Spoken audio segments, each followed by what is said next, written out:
नमस्कार। सत्ता में बैठे सभी मंत्रियों को जो कि इसी रोड से गुजर कर जाते हैं और यहाँ पर सभी मंत्रियों के आवास हैं, मुख्यमंत्री आवास है, राजभवन है, यहाँ सभी के बंगले हैं और वो रास्ता ज़्यादा दूर नहीं, बस इसी रोड से जाता है।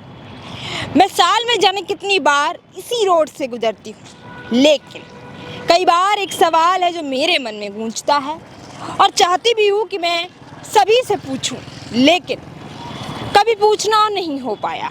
तो आज एक सवाल खटक के माध्यम से मैं पूछना चाहती हूँ कि ये जो मेरे पीछे ये जो प्रोजेक्ट बनना शुरू हुआ, जिसमें आप ओवरब्रिज बना रहे हो, ये प्रोजेक्ट 2 साल हो गए हैं इस प्रोजेक्ट को। जब मैं पहले दिन जयपुर में आई थी तब से और आज तक ये प्रोजेक्ट बन ही रहा है।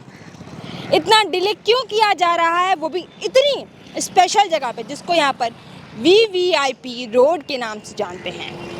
हर जगह बैरिकेडिंग लगी मिल जाएगी आपको, वो देखिए बैरिकेड्स लगे हुए हैं। कोई भी बात होती है तो उन्हीं बैरिकेड्स को आगे कर दिया जाता है। फिर क्यों आज तक ये सड़क है साफ नहीं हो पाई, ये ओवरब्रिज बन नहीं पाया, ये कचरा यूं ही पड़ा रहता है। यहाँ पर कचरा इस कदर पड़ा हुआ है कि आज तो धनतेरस है, आज तो शहर में सफाइयाँ हैं, वो होती हैं, लेकिन दुर्भाग्य राजस्थान की जनता का है क्या, जहाँ पर सड़कों पर कचरा पड़ा है।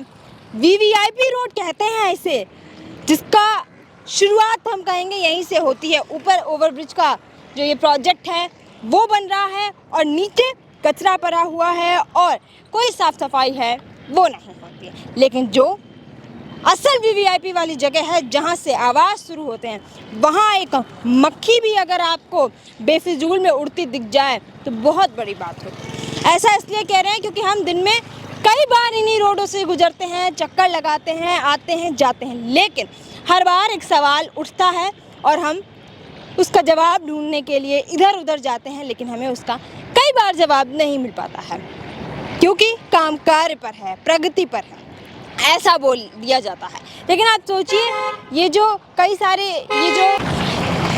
सोचिए कि ये जो प्रोजेक्ट मेरे पीछे बन रहा है, इस प्रोजेक्ट को बनने में 2 साल लगे हैं और 2 साल तक ये जो प्रोजेक्ट है वो नहीं बन पाया है और अभी तक ये ओवरब्रिज का कार्य है वो चल ही रहा है और कोई भी क्या देखने वाला नहीं है कि कब तक बन पाएगा, कोई बताने वाला नहीं है कि कब तक बन पाएगा, क्योंकि यहाँ पर जो ये वीवीआईपी वाला एरिया है वहाँ पर सुगमता से सारे काम, सरलता से सारे काम हो जाते हैं, लेकिन फिर भी आज ये काम नहीं हो पाया। और सबसे बड़ी बात उसकी ओर अगर हम देखेंगे, वहाँ पर जो कचरा पड़ा हुआ है ये वीवीआईपी रोड की शुरुआत है।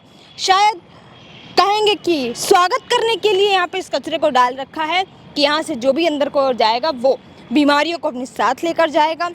और आज तो दिवाली का पहला पर्व है, धनतेरस है, जब हर गली हर मोहल्ले में सरकार जो है, नगर निगम की जो गाड़ियां हैं वो जाती हैं, कचरा उठाती हैं। फिर यहाँ क्यों नहीं? समय 12 बज रहा है, ऐसा भी नहीं है कि हम सुबह सुबह ही आ गए हों, उसके बाद भी इतनी देरी क्यों? दूसरी ओर देखेंगे तो वहाँ देखिए टूट फूट पड़ी हुई है, कचरा ही पड़ा हुआ है, कहीं पर पत्थर टूटे पड़े हुए हैं, कहीं कुछ। मानते हैं कि कार्य प्रगति पर है, लेकिन इतनी ज़्यादा प्रगति कैसे कर सकती है सरकार कि 2 साल लग गए एक ओवरब्रिज बनाने में? या फिर कैसा टेंडर पास हुआ, कितना बजट गया, या कैसे इतनी देरी है, वो हो सकती है समझने वाली बात है। एक जवाब था जो मैं चाहती थी, मुझे नहीं मिला। आशा करूंगी कि ये वीडियो है आप सभी देखेंगे और इस बात का जवाब है वो ज़रूर देंगे, क्योंकि ये जो ब्रिज है वो आज से नहीं 2 साल से बन रहा है और 2 साल होने के बाद भी ये ब्रिज नहीं बन पाया। कैसा काम कर रहे हैं, इतनी ढिलाई से काम चल रहा है, या फिर आप देख रेख ही नहीं कर रहे हैं, बस बनवाना शुरुआत कर देते हैं और एंडिंग का कोई पता नहीं होता।